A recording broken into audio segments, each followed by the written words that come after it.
abierta en el Evangelio de Juan.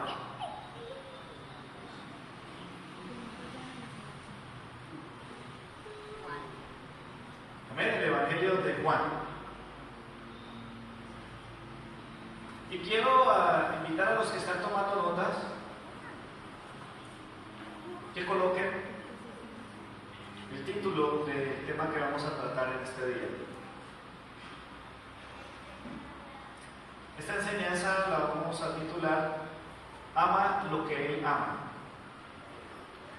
¿Cuál es el título de esta enseñanza? Ama lo que Él ama.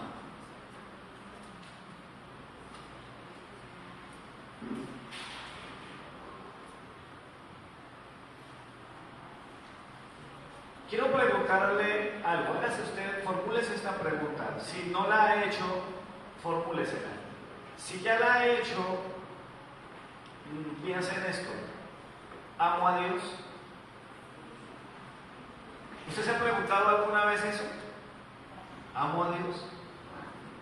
Porque muchas veces cantamos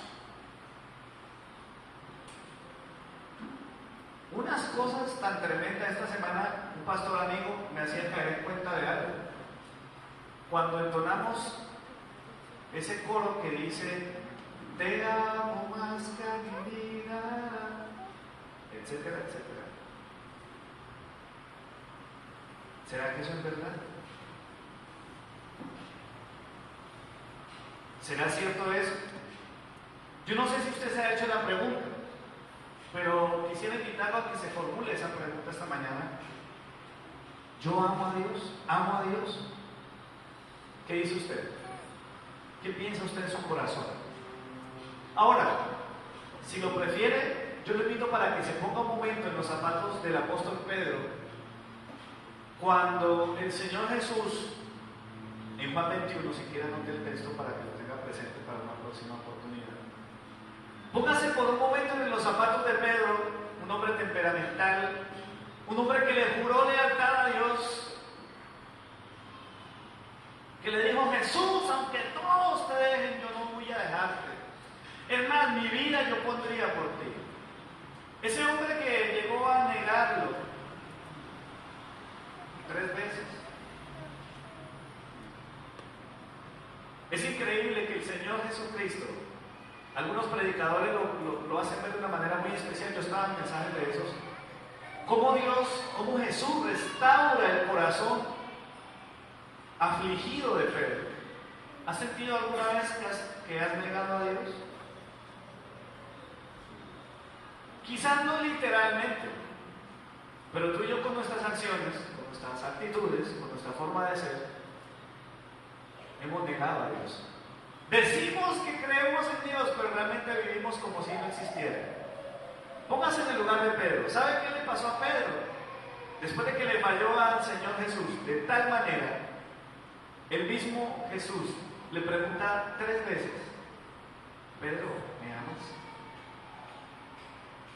Ponga su nombre ahí. Hilda, ¿me amas?, le dice el Señor. Lucero, ¿me amas? Ricardo, ¿me amas? Juan Esteban, ¿me amas? Laquita, ¿me amas? ¿Qué pasaría por la mente del apóstol Pedro? Yo me hago esa pregunta. Por lo general, cuando una persona te pregunta algo con tanta insistencia, puede de alguna manera suponer que duda de que lo que te está preguntando realmente sea cierto en tu corazón. Al punto de que Pedro, en la 3ª vez que le pregunta: ¿me amas?, ¿qué hizo Pedro? Ya le dije que sí, y se entristece. Pero ese proceso de cuestionarnos nos ayuda a valorar más a Jesús. Pregúntate ahí donde estás: ¿amo a Dios? ¿Amo al Señor?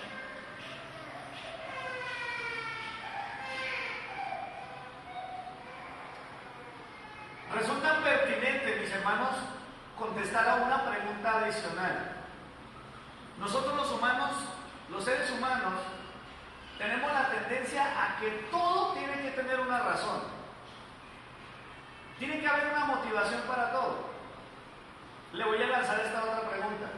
Formúlesela ahí donde está. ¿Qué razones tengo yo para amar al Señor? ¿Qué razones tengo para amarle? ¿Tienes razones para amar a Dios? Yo estoy seguro que sí.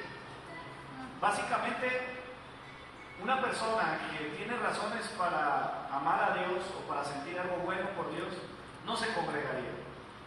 Creo que estaría muy lejos. Y como muchos desencantados de la vida, terminar en el ateísmo, porque las condiciones en las que vivieron, situaciones que lo afectaron, simplemente le hicieron creer que Dios no existe. Podríamos mencionar muchísimas cosas, pero literalmente la Biblia declara que existe una sola cosa que mantiene la pasión de la iglesia por su Salvador.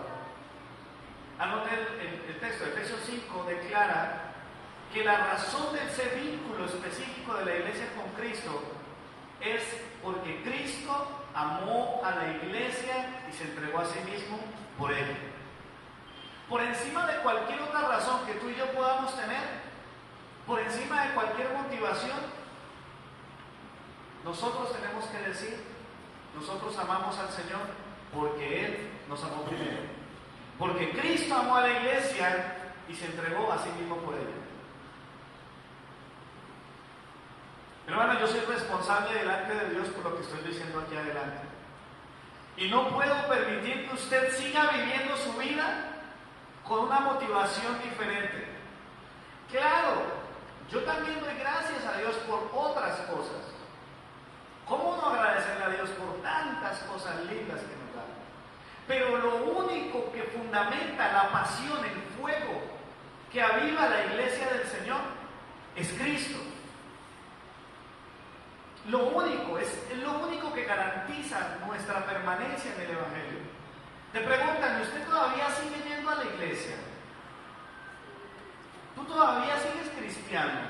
¿Usted todavía sigue en esas cosas? Simple, por encima de cualquier razón que te lleve a pensar que amas a Dios, o por encima de cualquier razón que te pudiera hacer creer que Dios no te ama y que por eso no merece tu amor, lo único cierto es que Cristo entregó su vida por la iglesia. Este es uno de esos mensajes llenos de preguntas. Ahora, si al preguntarte tú, amo a Dios, tu respuesta inicial fue sí, y además agregas que es la cruz la evidencia del amor que te lleva a amarlo, porque ese símbolo que tenemos allá adelante es un símbolo de amor. Si esto es verdad, la última pregunta antes de tomar la Biblia y escudriñar el texto de hoy, el texto central de hoy, es esta: ¿cuál es la evidencia de nuestro amor hacia Él? Ya Él lo demostró. Esa es la mayor muestra. Jesús, lo veíamos hace unos días, nadie tiene mayor amor que este. Y le decía a los discípulos, y se refirió a ellos como sus amigos, que uno ponga la vida por sus amigos. ¿Cuál es la evidencia de nuestro amor hacia Él? Quiero que vayamos a uno de los textos más conocidos de la Biblia, que es Juan 3:16. No le dé pereza abrir la Biblia en ese pasaje. No crea que porque ya lo sabe, quizás de memoria, no necesita revisarlo.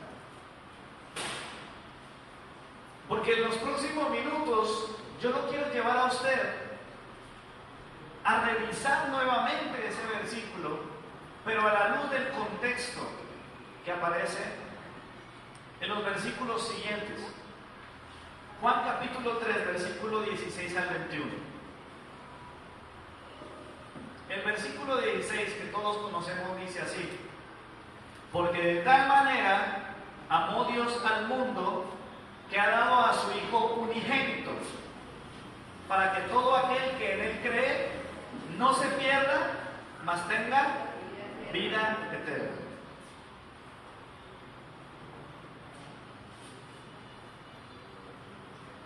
Mis amados hermanos, una de las verdades más relevantes que justifican, por decirlo de alguna manera, el amor del pueblo cristiano hacia el Dios que adoramos es esta: por causa de la fe en Cristo, es que hoy tú y yo somos salvos.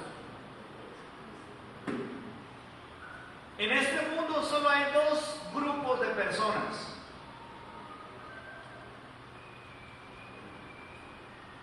Escuchen muy bien esto. En este mundo solo hay dos grupos de personas. No tiene que ver con su raza, no tiene que ver con su condición económica, no tiene que ver con sus altos o bajos niveles de fama o de popularidad. Según el versículo que acabamos de leer, existen en nuestro mundo dos grupos de personas. Uno de ellos son aquellos que creen y tienen vida eterna. ¿Cuál es el primer grupo? Aquellos que creen y tienen vida eterna. ¿Cuántos de esos hay aquí esta mañana? Amén. Y el segundo grupo, según este mismo pasaje, son aquellos que no creen y se pierden. Yo no sé cuántas veces usted ha leído ese pasaje, pero para mí fue muy importante volver al fundamento de este texto. Porque no se trata únicamente de recitarlo, no se trata simplemente de asombrarnos del amor de Dios, sino percatarnos de la realidad que envuelve el mundo en el que vivimos. Dos grupos, no hay más. Los que creen y tienen vida eterna y los que se pierden por no creer. ¿Por qué? Versículo 17. Estos son los enlaces que tenemos en la Escritura para poder capturar la verdad central que Dios nos quiere mostrar. Porque no envió Dios a su Hijo al mundo para condenar al mundo, sino para que el mundo sea salvo por él. ¿Cómo nos serviría a nosotros tener en cuenta este texto todos los días de nuestra vida? ¿Saben que hay personas que se levantan de una manera cruel? ¿Sí? A veces nos señalan y dicen, ¿cómo así? ¿Cómo es eso? Ustedes dicen que son salvos y que tienen vida eterna, ¿ah? ¿Qué se creen? Otros pensarían, ¿qué se cree Dios para...? Prácticamente me están hablando de que están mandando al infierno a un montón de gente. Pues la Biblia anticipa claramente la respuesta a estas suspicacias. Porque la gente que se pregunta, ¿cómo Dios va a permitir que alguien se pierda si supuestamente nos ama? Pues precisamente el mismo texto declara enfáticamente: la llegada del Hijo de Dios no procura la condenación del mundo. ¿Cuántos creen eso? Jesús, el Hijo de Dios, no vino a este mundo a condenarnos. ¿Qué acabamos de leer? Porque no envió Dios a su Hijo al mundo para condenar al mundo. Lamentablemente nosotros somos culpables de un delito. Muchas veces nosotros, porque alguien se resiste o no nos atiende de inmediato la invitación a caminar con Dios, de plano ya nosotros declaramos que esa gente está condenada. Nosotros no somos los que tenemos esa tarea. Es más, al final de los tiempos, solo Dios sabe quiénes de los que estamos aquí pertenecen al grupo de los que creen y tienen vida eterna. Solo Dios es el que sabe de los que estamos aquí quiénes no creen y se perderán.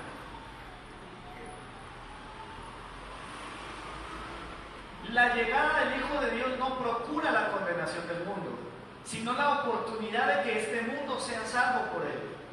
Pero ojo, mis hermanos, escuchen muy bien esto. Esto es fundamental para el proceso que queremos adelantar como iglesia. El Señor ha hecho todo esto, pero sin violentar lo que muchos ateos y detractores de la fe cristiana conocen y saben defender muy bien, que es la libertad. Es que todo el mundo es libre de hacer lo que quiere. Y algunos, no sé de dónde lo sacaron, seguro se lo escucharon a otro, hablan del libre albedrío. ¿Qué ocurre aquí? Claro que sí existe esa libertad. Versículo 18. ¿En qué consiste esto? El que en él cree Léalo por favor conmigo, está clarísimo. El que en él cree no es condenado, pero el que no cree ya ha sido condenado, porque no ha creído en el nombre del unigénito Hijo de Dios. Entonces, el que cree no es condenado. ¿Por qué? Porque hemos creído en el nombre del unigénito Hijo de Dios. No es porque seamos mejores que otros. No es porque nosotros escogimos esta iglesia para reunirnos. No, Señor.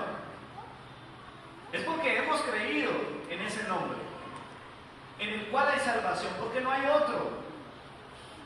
Pero el que no cree literalmente este pasaje, le cuento que hay evangelistas que más que utilizar Juan 3:16 para hablarle a otros del Señor, aún utilizaba Juan 3:18.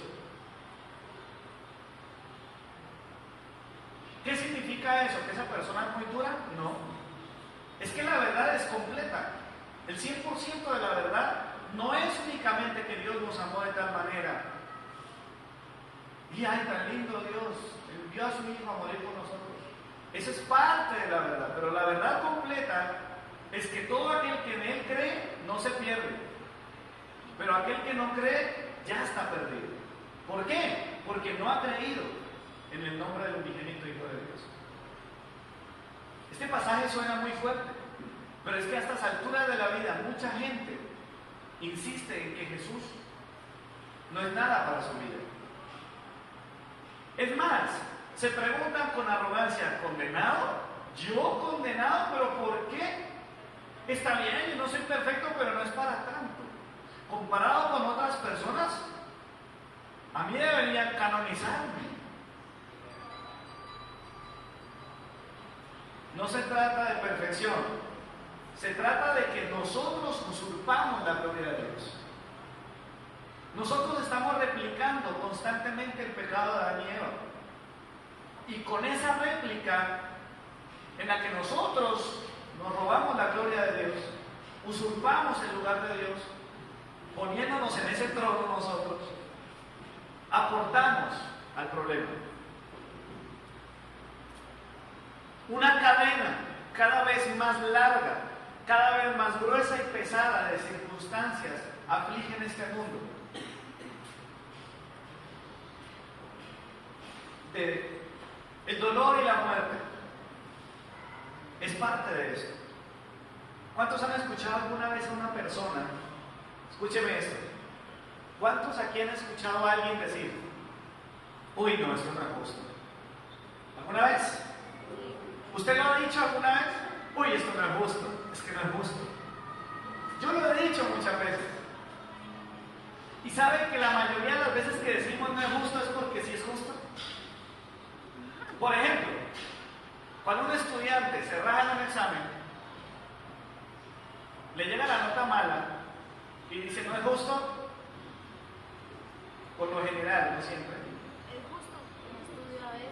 Es justo, ¿por qué? Porque no estudio.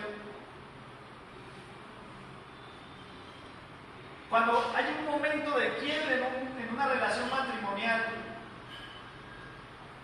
y una de las dos partes termina abandonada, porque siempre hay uno que dice, no, yo la dejé o yo lo dejé. El que queda solo dice, no es justo. Y si la persona se revisara, se daría cuenta que sí es justo. Porque juntos aportaron al problema.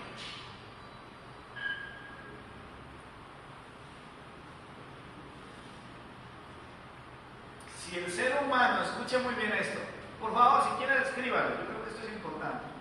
Si el ser humano recibiera ahora directamente de Dios lo que es justo, ya habríamos sido consumidos. Este milagro la Biblia lo llama la misericordia de Dios. ¿Qué es la misericordia de Dios? Que no hemos recibido lo que merecemos.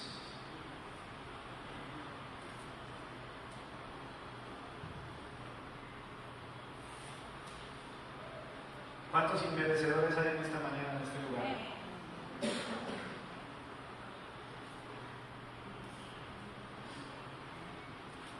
Y por supuesto, el resto, entre los cuales nos encontramos nosotros, también reconocemos que no somos merecedores de todo lo que tenemos, de una esperanza de vida eterna. La Biblia esto lo llama gracia. ¿Qué es gracia? Un favor, un regalo, un don inmerecido. Es decir, Dios pone misericordia en nuestras vidas para que tú y yo no recibamos directamente de Él lo que merecemos. Y asombrosamente nos otorga una cantidad de bendiciones, incluida su salvación y la vida eterna, aunque no lo merecemos. Lo uno es misericordia y lo otro es gracia.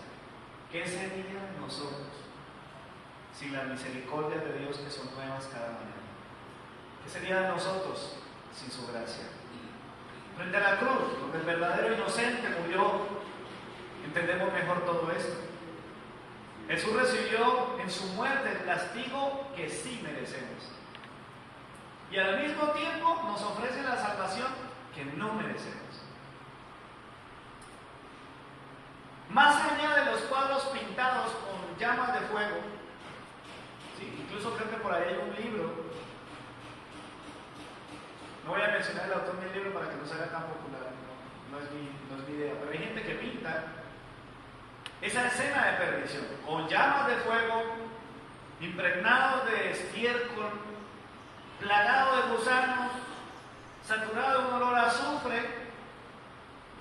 Más allá de cualquier idea humana, la Biblia declara de manera muy concreta lo que significa la condenación. Versículos 19 y 20. Porque la pregunta salta, ¿no? Bueno, ¿cómo así que condenados? ¿Y qué es la condenación? Sencillo. Y esta es la condenación: que la luz vino al mundo y los hombres amaron más las tinieblas que la luz, porque sus obras eran malas. Porque todo aquel que hace lo malo aborrece la luz y no viene a la luz, para que sus obras no sean reprendidas. ¿Conoces a alguien que rechaza a Dios? ¿Que le hace el feo a Dios? Que las cosas de Dios como que, ay, no, qué pena, venga, uno no va a empezar con eso. Ay, bájenle la música, esa música está aburridora. ¿Conoce a alguien que aborrece a Jesús? A Boaz, un carpintero judío, ¿para qué eso? ¿Conoces a alguien que huye de sus culpas y se refugia en la sombra de los vicios? En los discursos motivacionales, las terapias psiquiátricas y psicológicas, y una insaciable búsqueda de placer y felicidad, pero todo fuera de Dios. ¿Conoces gente así? Que nada los llena, todo el tiempo están buscando algo nuevo. Amados todos, incluso nosotros que en otro tiempo vivíamos sacando a Dios de nuestra vida, aplicamos a la descripción que Jesús hace de la condenación. En otra época, ¿cuántos aquí reconocen que preferían más las tinieblas que la luz? Es más, los pecados ¿dónde se practican? Por lo general, aunque hoy en día hay muchas cosas que ya se salieron del closet, ¿no? La mayoría de los pecados preferiblemente son en oculto.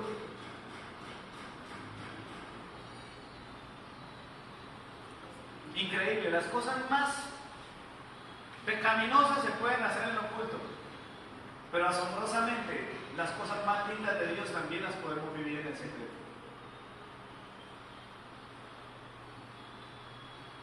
La diferencia es que nosotros con el Señor ya no vivimos en tinieblas. Esa es la diferencia, no es más. La luz de Jesús es la luz. ¿Qué son las tinieblas? Una definición sencilla: la ausencia de luz. Es que ni siquiera podemos definir la oscuridad como tal. La forma más apropiada, a mi parecer, no sé si de pronto en diseño lo han explicado de otra manera, pero dentro de lo que alcanzo a conocer y lo que muestra la Biblia es que las tinieblas son la ausencia de luz. Porque basta una pequeña chispita de luz y la oscuridad y las tinieblas son afectadas de inmediato. Nada vuelve a ser igual. ¿Cuántos han utilizado alguna vez la luz de su celular para salir en la noche al baño? Y la Biblia dice: lámpara es a mis pies tu palabra. ¿Quién es la palabra encarnada? Es Jesús. Y resulta que, claro, nos encontramos frente a Jesús y nos tenemos que hacer responsables de nuestros actos. ¿Cuántos todavía tienen cosas que necesitan cambiar en su vida? Amén.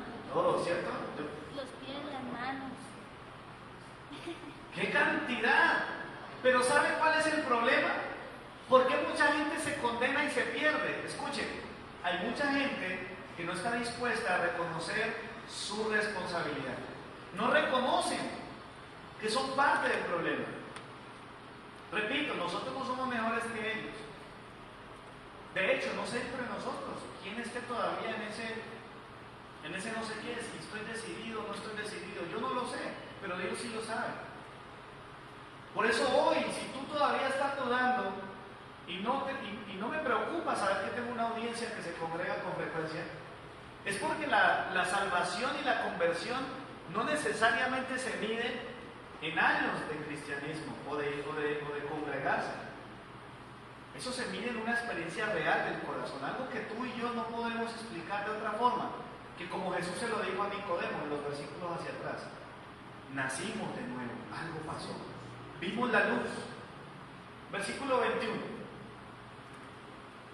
mas el que practica la verdad, ese es el llamado de Dios a nosotros, viene a la luz, para que sea manifiesto que sus obras son hechas en Dios.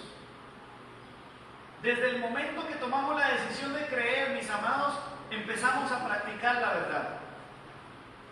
Y comenzamos a ser conscientes de las cosas que debemos de cambiar. A veces se enojan con el pastor. A veces la gente se indispone con el predicador y dice: uy, ese man me la está echando toda. Mínimo esa bruja, mi mujer fue y le dijo a ese pastor todas las cosas. Y mi esposo sí es muy sapo.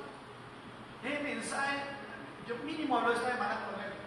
No, hermano, yo también he estado en su lugar. Y reconozco que no es fácil. Que a uno queda al descubierto. Pero una cosa es quedar el descubierto ante los hombres y otra cosa es quedar el descubierto ante Dios. Por eso es que usamos tanta máscara. ¿Cuántas máscaras usamos? Para cubrir lo que realmente somos. Pero ante Dios, ¿qué podemos ocultar? Nada. Amados hermanos, volvamos al inicio entonces. ¿Por qué? Porque la iglesia de Cristo es una iglesia, la iglesia de Cristo es una iglesia que experimenta una pasión fundada en el amor de su amado. La iglesia es la esposa del Cordero.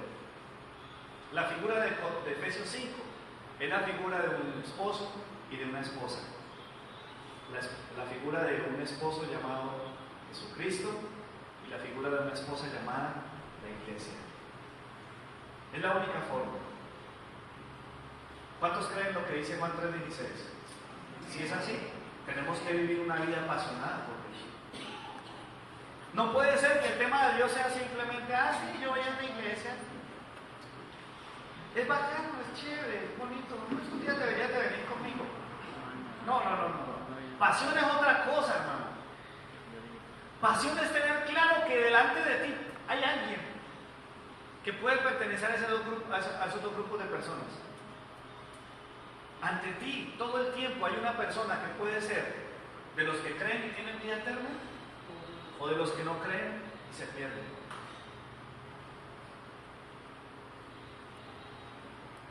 Yo quiero mostrarle algo.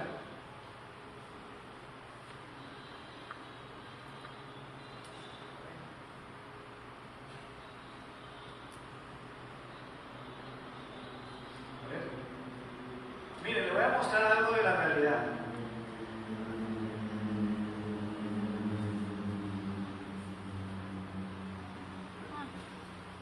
Cada minuto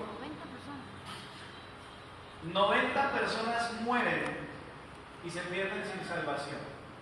Cada minuto. A nuestro alrededor. Estoy hablando de nuestro alrededor porque ese es un dato que no podemos precisar completamente. Existen datos que aseguran que cada hora 5.400 personas se van sin el Señor. Pasarán su vida sin el Señor, la eternidad sin Dios. Cada día 130.000 personas se van sin Dios. Cada semana 907 personas se van a una eternidad sin Cristo. Casi 1 millón de personas terminarán en las tinieblas porque amaron más las tinieblas que la luz. Y así éramos nosotros.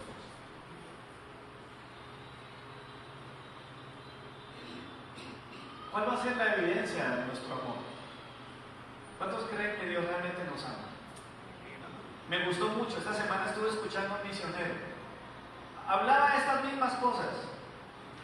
Y saben, hay personas que cuando fueron muy duras, después de escuchar el mensaje completo, concentrados, sin evadir nada, sin maquillaje, terminan diciendo, en realidad yo ahora reconozco que Dios nos ama. La evidencia de nuestra pasión por Dios está en que amamos a Jesucristo, sí, pero también que amamos los que Él ama. ¿Amas al Señor? Posiblemente dices, claro que sí. Si eso es verdad, tú tienes que amar lo que Él ama. No te puedes callar. No se trata de propagar una religión o hacer proselitismo religioso. Se trata de que nosotros no podemos desperdiciar la oportunidad. Cada día, cada momento, en una llamada, en una conversación virtual, en un encuentro casual, en un cara a cara, en un espacio público, hay una persona que potencialmente se puede perder. El amor entre los cristianos es casi lógico y en algunos casos un desafío, porque la convivencia nos cuesta trabajo. Pero amar lo que Dios ama eleva nuestro amor a la perfección. Piensa en la gente que te rodea. Ojalá pudiéramos hacer un ejercicio y sacar una hojita y anotar hacer una lista de la gente que usted conoce con la que se relaciona. Ojalá pudiéramos. Y hacernos la pregunta, Señor, ¿cuántos de estos creen y tienen vida eterna? Señor, ¿cuántos de estos no creen? Nos urge, amados hermanos, hacer algo. ¿Por qué los grupos de vida, los grupos pequeños? Si hay iglesias que escuchan este mensaje en algún momento, porque es una plataforma de lanzamiento. Una de las cosas que queremos hacer como iglesia es empujarlos a vivir el propósito de Dios, impulsarlos a que vivan la realidad. Esto es algo maravilloso, que podamos ser nosotros aquellos que podamos llevar, como dicen algunos, a los pies de Cristo, a los pies de Cristo, que nos podamos rendir ante Él. En una cifra que todo el tiempo está creciendo, se estima que en el mundo hay 7.329 millones y pico de personas. De ese montón de gente, aproximadamente un 10% son personas que han creído en el Evangelio y que no solamente creen, sino que aman lo que Dios ama.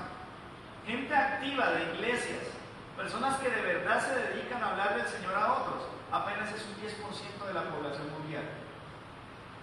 Y de esa cifra aproximada de 732 millones y pico de gentes, se dice que hay 50 millones de personas que asisten a una iglesia cristiana como esta, de la denominación bautista.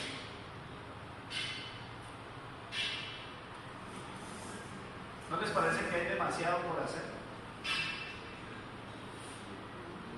Los apóstoles, el Señor le dice a los discípulos, ¿ustedes creen que todavía falta tiempo? Pues olvídese que ya llegó el momento. La única manera genuina de mostrar nuestro amor a Dios es contarle a otros lo que Dios hizo en nuestra vida. ¿Me está escuchando? Usted no puede decir que ama a Dios y la vida de los que lo rodean, la vida de los perdidos no le importa. Empezamos ya, ¿cuál? Este mes es el mes 10. ¿Cuántos meses nos faltan para acabar este año?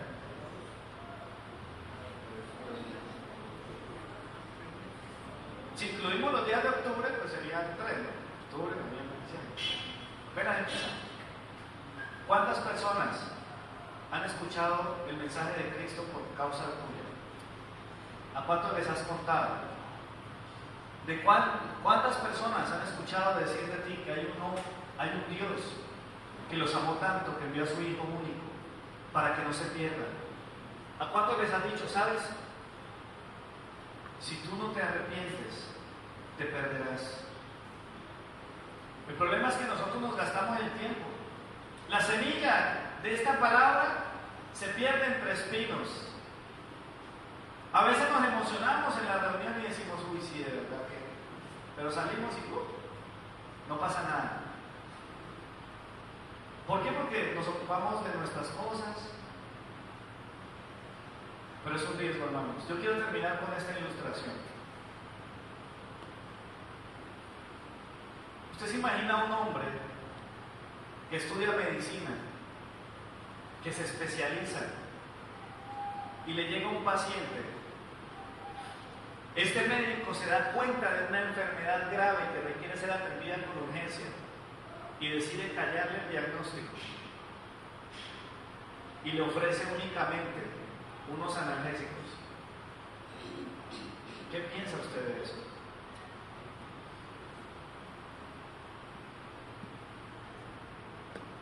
Ese médico se merece una demanda, ¿cierto? Fíjense, póngase usted en el lugar de un usuario que va donde un médico para que lo revise. El médico se dio cuenta de su enfermedad y el médico decide callarse. Y usted empieza a ver cómo su enfermedad se agrava. Y después se da cuenta, peor todavía, que sí sabía que lo podía salvar. ¿Qué tratamiento le podía servir para salvarle la vida? Y no lo hizo. Esa persona es digna de ser demandada. ¿Cierto? ¿Sabe que hay una situación que a veces no recordamos los cristianos?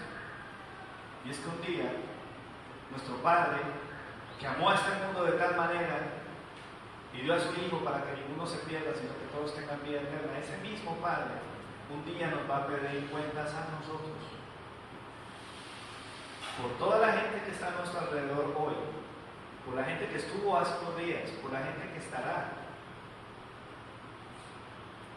y que no le hablamos del Señor. Merecemos una demanda. Si te callaste, el diagnóstico es este. Mira, si tú sabes que tu vida no es una vida perfecta, sí, pero sabes que le has fallado a Dios, hay consecuencias. Tú tratas de disfrazarla con vicios, con terapias, con charlas motivacionales, con muchas cosas, pero yo te aseguro que nada te va a llenar. ¿Has creído en Jesucristo? Dios envió a su Hijo para que tú no te pierdas y tengas vida eterna. ¿Crees en eso? Si la persona dice sí, esa persona tiene vida eterna. Es del grupo de los que creen y tienen vida eterna. Pero si dice no, son de aquellos que no creen y se pierden. Pero ¿cómo van a creer si tú y yo no les hablamos? Nosotros somos responsables. Insisto, nada justifica que creamos Juan 3:16 y no entendamos Juan 3:17 y 18. ¿Estoy siendo claro? Porque es que durante años, hablando de Juan 3:16, pero si tú no captas 17 y 18, no vas a entender la urgencia. La gran comisión no significa mucho. Y a menos que creamos en este mensaje, esta semana, potencialmente, ese millón de personas que se pierden van a ser, en algún sentido, nuestra responsabilidad. Tenemos que hablar, como dicen en los tribunales, la verdad, toda la verdad y nada nada más que la verdad. Los grupos de vida están abiertos. Tenemos 5, vamos a tener más. Tenemos otras alternativas. Yo no sé si usted quiere. Esta semana recordaba a una líder que tuvimos aquí en la iglesia. Una de las cosas mejores que ella tenía era que no importa a qué empresa llegaba, en esa empresa a la hora del almuerzo, en algún momento del día se formaba un grupo y ella compartía la palabra. Bueno, no lo pongo en pasado, lo pongo en presente. Yo creo que ella debe seguir haciendo eso. Hermanos, nosotros tenemos que demostrar nuestro amor. La fe sin obras es muerta.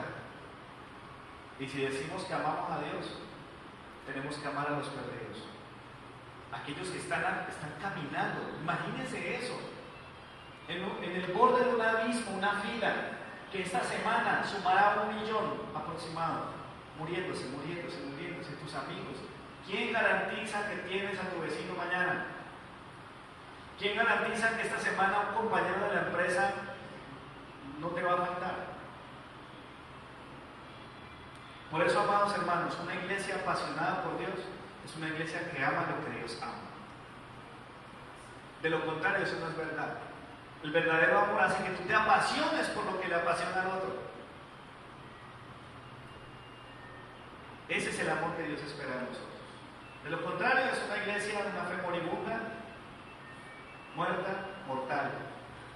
Así como ese médico negligente que podría ser demandado por un mal diagnóstico, por no otorgar un tratamiento eficiente, nosotros tendríamos que responder ante Dios por todos aquellos que se pierden.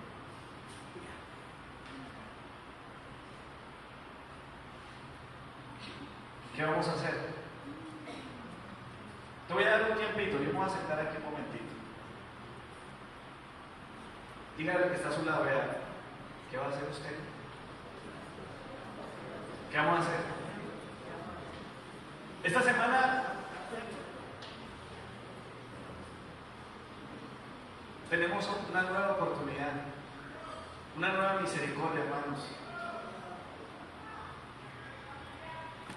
¿Qué vamos a hacer? Nosotros como iglesia estamos disponiendo todo para que usted se desafíe. Listo, ay no, es que a mí me da pena, es que yo no sé qué decir. Bueno, listo. Mientras aprende, por lo menos llévelo al grupo de vida. Mientras aprende, cuéntele a alguien por qué usted está aquí. Claro está, si usted está aquí por Cristo.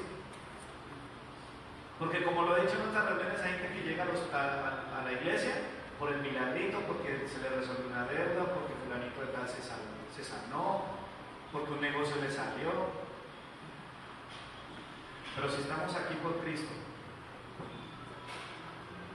si esa cruz realmente tiene sentido en nuestra vida, tenemos que